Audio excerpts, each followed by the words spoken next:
Tamén prácticas que parecen igual novedosas por parte do Partido Popular, pero son algo antiguas, queres decir que xa en outros procesos electorais se teñen detectado censos claramente irregulares, é dicir, xa ata en casas que non vive ninguén aparecía xente censada. Agora o Partido Popular volve a incidir nesa bella práctica.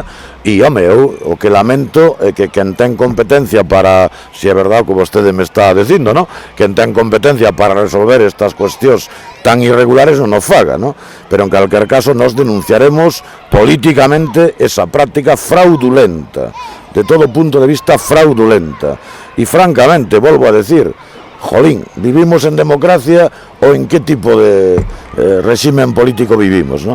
Ahora, o Partido Popular sempre se caracterizou, e sinto telo que decir, porque é así, pola marrullería política, constantemente, é unha práctica constante, ¿no? E en isto tamén, se é necesario pois intentar mellorar uns resultados electorais pola vía de censar, en fin, xente que non vive nesos concellos, tamén o fan. Eu volvo a decir, habería que actuar por quen corresponda con máis rigor para que estas prácticas non se sigan producindo, non?